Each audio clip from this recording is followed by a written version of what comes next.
Gilbert Goldfish Wants a Pet by Kelly DiPuccio, illustrated by Bob Shea.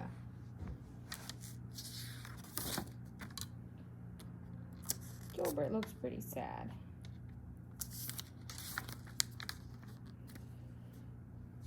To any outsider, Gilbert had everything a goldfish could ever want.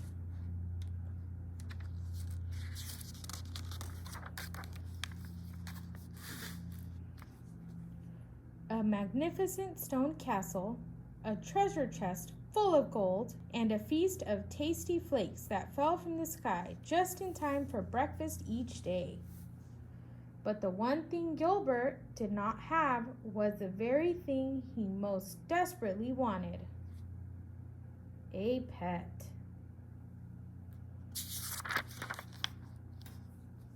Sometimes he imagined his pet would be small, sometimes big, sometimes really big. Do you think Gilbert can have an elephant as a pet? Gilbert is so tiny. How is he going to walk his pet?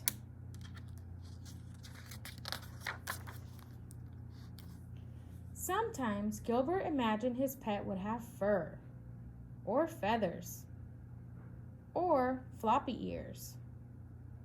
But every day and always, Gilbert imagined what it would be like to have a pet to care for and love. Then one day, Gilbert woke up to find a big dog barking at him. Gilbert blinked his eyes to make sure he wasn't dreaming. The dog wagged his tail and licked the bowl.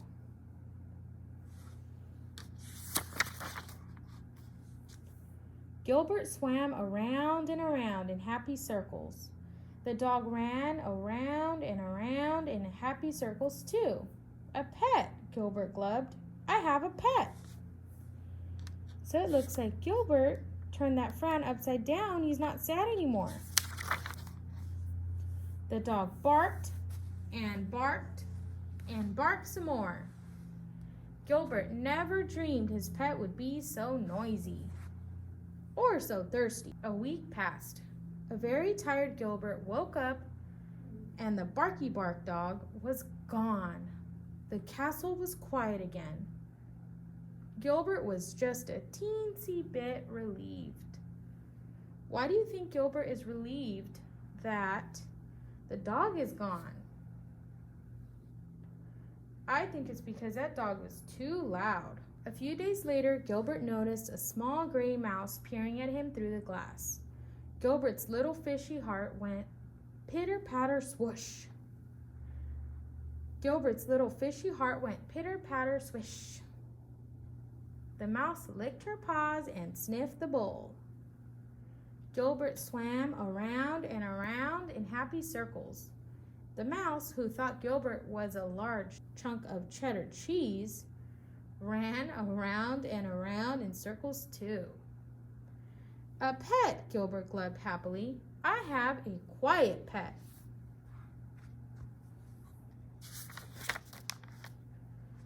The mouse sniffed and sniffed and sniffed some more.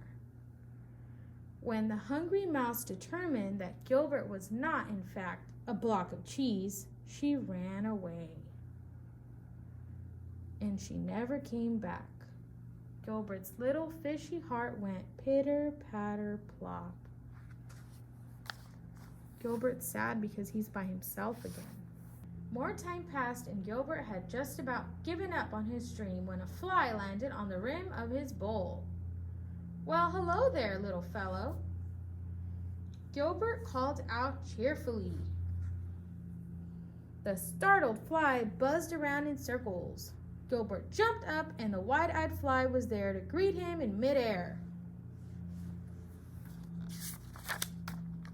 A pet, Gilbert glubbed. I have a quiet, friendly thwack. Oh my, poor fly and poor Gilbert. He cried enough tears to fill a 10-gallon aquarium. Uh-oh, Gilbert's by himself again. In the morning, Gilbert opened his eyes. Somebody was watching him. Gilbert gulped. Somebody flicked its long tail and wiry whiskers. Gilbert cautiously swam around and around in circles. Somebody followed. What animal do you think that is? Look at the whiskers. That's a clue. Let's find out who it is. Gilbert jumped. Somebody jumped too. Gilbert thought, eyeing the curious new creature before him. Not too loud, not too rude, and not too squished. A pet, Gilbert glubbed. I have the perfect pet.